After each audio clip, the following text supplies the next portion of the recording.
सुप्रभात विद्यार्थियों। स्नातक उत्तरार्ध की कक्षा में आपका पुनः स्वागत है। हम कादम्बरी का अध्ययन कर रहे हैं। कादम्बरी में विंध्याटवी का वर्णन प्रारंभ हो चुका था।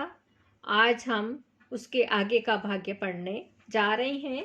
गद्यांश इस प्रकार है। शुक कोल दलित दाड़मी फल द्रवाद्रीकृत तलई। शुक यानी तोतों का जो समूह है, शुक कुल के द्वारा, दलित यानी कुतरे गए, चौंस से कुतर कर गिराए गए। दाड़िम कहते हैं अनार के फल को, दाड़मी फल अनार के फलों के द्रवाद्रीकृत तलई, रस जिसका अधोभाग तल भिगो दिया गया था।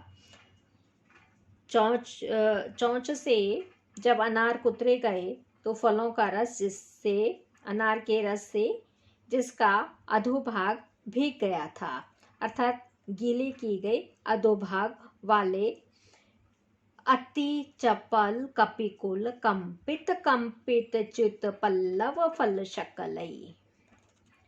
अति कंपित कंकोल नामक वृक्ष च्युत गिरे हुए, शकल खंड अति चंचल वानर समूह के द्वारा हिलाए गए कंकोल वृक्षों से गिरे हुए पत्तों और फलों के टुकड़ों वाले, अनवरत निपतित कुसुम रेणु पांशुलई, लगातार रेणु पराग पांशुल धूसरित अथवा निरंतर गिरे हुए पुष्पराग से धूसरित, पथिक जन रचित लवंग पल्लव संस्तरई, पथिकों के द्वारा उपदेशनार्थ निर्मित लवंग के पल्लवों के आसनों या बिस्तरों वाले, अति कठोर नारी केल केतकी करेल बकुल परिगत प्रांतई।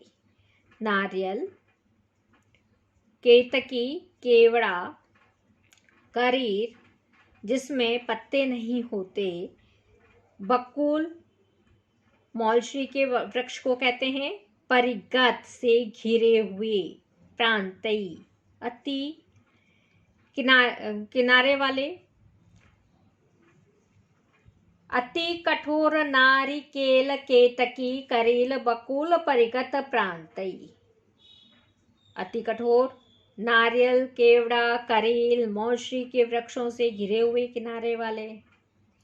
तांबुली लता वनद्धुपुग खंड मंडितई, तांबुली लता नागवल्ली की लताएं से अनवद्ध यानी लिपटे हुए, पुगखंड कहते हैं सुपारी के वन, मंडितई से सुशोभित, वनलक्ष्मी वास भवनई रीव, वनलक्ष्मी के निवास ग्रहों जैसे प्रतीत होने वाले, लता मंडपई विराजिता, लता मंडपों से सुशोभित विंध्याटवी थी।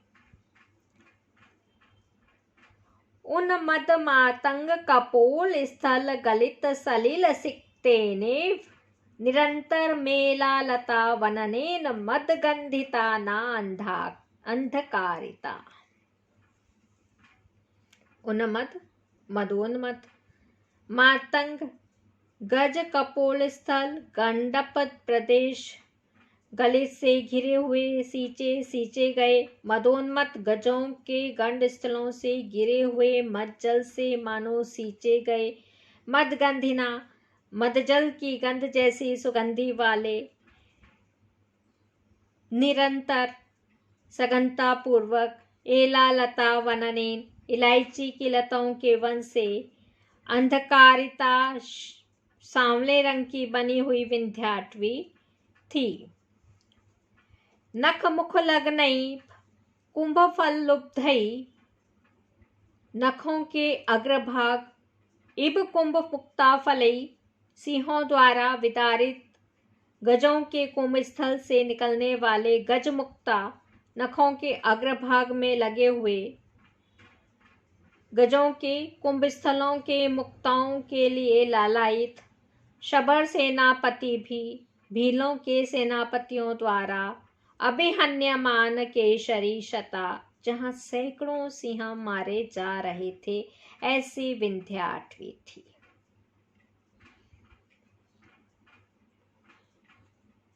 भावार्थ है, विंध्याटवी में ऐसे लता मंडप सुशोभित थे जिनके नीचे के भाग में वानरों के द्वारा अनार कुतरे गए थे और उसके फल से मानो वे गीले कर दिए गए थे, और अति चंचल बंदरों के हिलाने से कंकोल के वृक्ष से गिरे हुए पत्ते और फलों के टुकड़े पड़े हुए थे।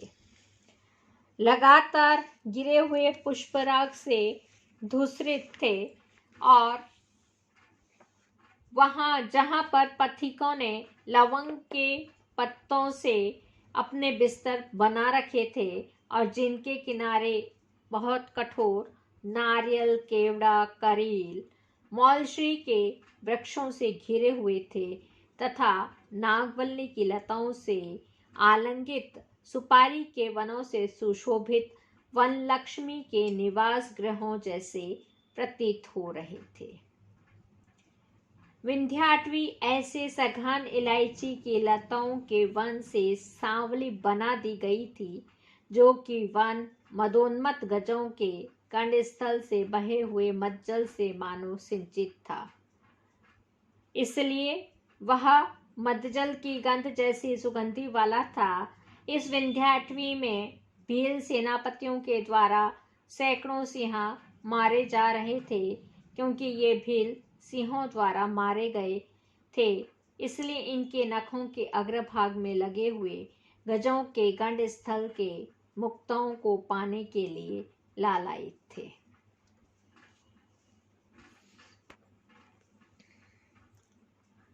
यहीं पर समाप्त करते हैं।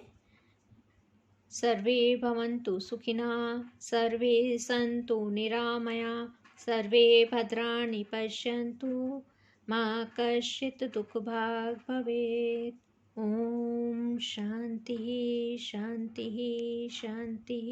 धन्यवाद।